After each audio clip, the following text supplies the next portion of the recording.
Dapatkan 1 bulan 50 juta itu bukan omong kosong. Arti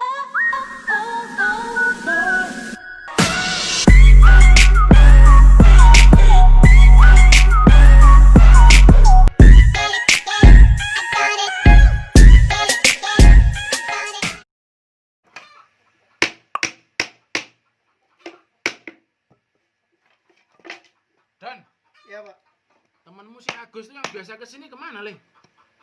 ikut gawe Pak, Apa? ikut gawe. Loh, berarti ninggalin rumah?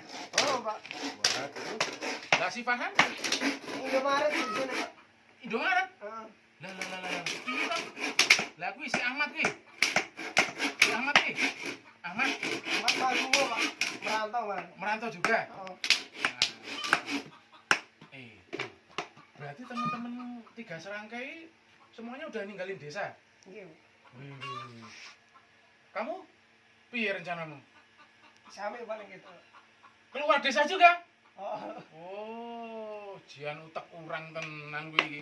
Otak bukannya isi otak tapi kur telek ae, Don. nah prepon Pak. Sik. Berhenti dulu. Wah, nek kayak gitu, Don. Ini bisa-bisa hancur Indonesia, Don. Harusnya anak muda itu tidak berpikir sependek itu. Loh. Coba ya, kawan-kawan ya. Aku mau cerita ini. Orang, kalau kalian tahu, sekarang ini, anak muda yang punya pemikiran hebat, tindakan luar biasa, kemudian dia berikhtiar membangun desanya, yang sebulan dapat 10 juta tiap bulan, jumlahnya jutaan, Don. Anak muda kerja di desa dengan menjual produk-produk dari desa yang dapat 100 juta setiap bulan, jumlahnya ribuan, Don. Dan yang terakhir ini ya, ini kamu lihat ini. Ini, aku ini sekarang ada di desa Saradan, dusun Saradan, Randan. Terongan, desa Terongan. Masuknya ini kecamatan Delingo, Kabupaten Bantul. Kalian bisa lihat ya ini ya. Ini ada kursi kafe, bahan dari mahoni sama kayu jati. Terus ini, nek kalian lihat, ini ada papan plafon. You tahu nggak? Sebantul, ini ngomongin Yogyakarta doang ya. Produksi atau hasil dari sumber daya alam yang berkaitan dengan kayu jati, kayu mahoni, akasia, dan kayu yang sifatnya keras untuk kebutuhan rumah tangga. Hasil yang bisa didapat dari kawan-kawan petani itu bisa ribuan kubik dalam 1 bulan.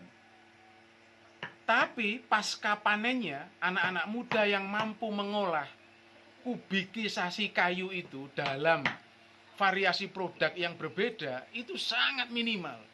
Tapi Masya Allah, aku ini kalau memahami tindakan anak muda sekarang ini benar-benar nggak punya visi anak muda yang luar biasa. Karena apa? Karena ujung-ujungnya ternyata dengan sumber daya alam yang segitu melimpah, anak muda hanya satu, migrasi lokal. Jadi merasa desanya nggak bisa ngasih apa-apa. Setelah selesai SMP atau SMA atau SMK, dia keluar desa dan kerja. Ki koyo koncone dono iki. Ono sing nang pabrik kotang, ono nang pabrik rokok, pabrik sandal, pabrik sepatu, pabrik kikir, pabrik motor, dan semua inti-intinya buruh. Ya, bodoh ciloko kelas loro to kuwi. Yang kedua, merasa bahwa desa itu harga mati, nggak bisa menjanjikan apa-apa dalam pendapatan kecil. Nggak iso meng-up dalam pendapatan besar. Kuwi kan yo mendem to kuwi. Ini kalau kamu tahu ini di sini ini ada anak namanya Eko. Eko Pelentong nama usaha kerajinan mebeler rumah tangganya ini. Hari ini aku ngasih sama dia itu sejumlah order total senilainya itu hampir 350 juta. Nah, sekarang aku mau ceritain sama kalian semua. Hei, anak muda, terutama yang di desa-desa ya, jangan pernah Anda merasa berkecil hati Kalau hanya orang-orang muda yang tinggal di kota yang bisa membuat hidupnya menjadi kaya. Tapi di hari ini, tinggal di desa pun, di pelosok gunung, di atas bebatuan itu, 1 bulan bisa mendapatkan omset 50 juta. Nah, pertanyaannya bagaimana caranya? Nah, iki bro, sing kudu tak jelas nih bro. Don, sini Don.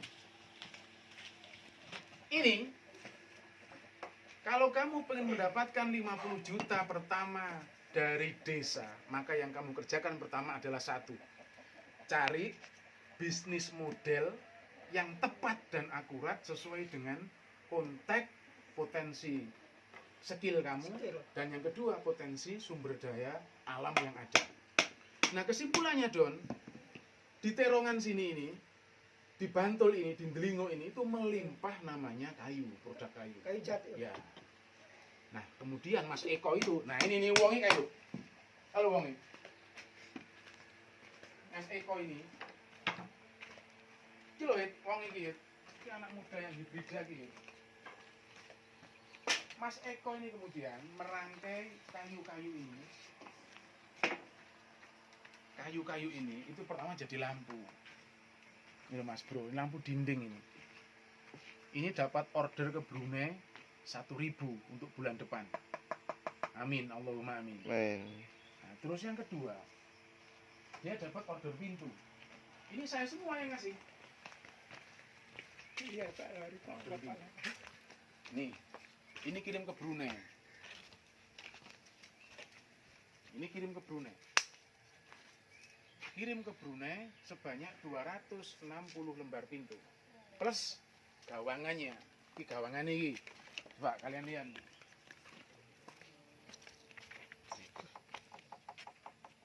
Nih. Mas Eko ini tulen, bro.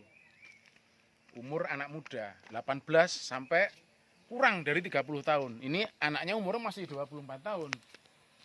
Nah, sekarang persoalan yang kedua, setelah kamu mendapatkan model bisnis yang tepat, yang kedua adalah mendapatkan akurasi skill, keterampilan. Mas Eko untuk dapat keterampilan seperti itu, membuat pintu seperti ini, butuh berapa bulan untuk belajar? Mengasah skill, kemampuan memilih kayu, mengolah kayu, mengamplas sampai finishing.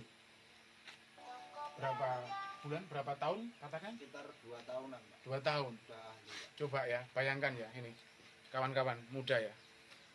Kalau kamu punya pilihan mau tinggal di desa dengan mengambil akurasi mengolah kayu karena melimpah bahan bakunya. Terus yang kedua, ibaratnya kamu butuh sekolah untuk mengolah kayu itu menjadi bahan-bahan produk jadi, katakan meja, pintu, gawangan, kursi kafe, kursi belajar, kursi kantor dan lain sebagainya. Maksimal untuk menjadi seorang profesor dalam kemampuan mengolah kayu itu hanya butuh waktu 2 tahun. Bayangkan kalau kamu SMA aja, itu pun tanpa skill loh ya, tanpa dapat skill, itu kamu butuh 3 tahun. Kalau kamu mau nyambung sama kuliah, kamu nambahin lagi 5 tahun. Tapi kalau kamu tambah mau berpikir bodoh lagi dengan cara kamu bekerja di pabrik, di Indomaret, di Alfamart, di terminal, di stasiun, supir bis, atau yang lain, maka kamu akan memakan waktu berapa tahun lagi untuk mendapatkan skill. Tapi kalau kamu ringkas, kamu yakin dengan tinggal di desa, kamu bisa menjadi orang yang beromset 50 juta dalam 1 bulan. Maka kamu tinggal mengasah kecakapan skill kamu, kumpul sama institusi atau tempat yang bisa mentransfer pengetahuan tentang mengolah kayu, itu hanya butuh waktu 2 tahun. Artinya apa? Artinya tatkala kamu sudah punya skill kemampuan mengolah kayu, maka pilihan kamu untuk mendapatkan 50 juta omset pertama dalam 1 bulan itu menjadi mudah. Ingat omongan saya? Langkah yang ketiga, kamu tinggal menambah skillnya itu dengan pengetahuan, namanya adalah marketing.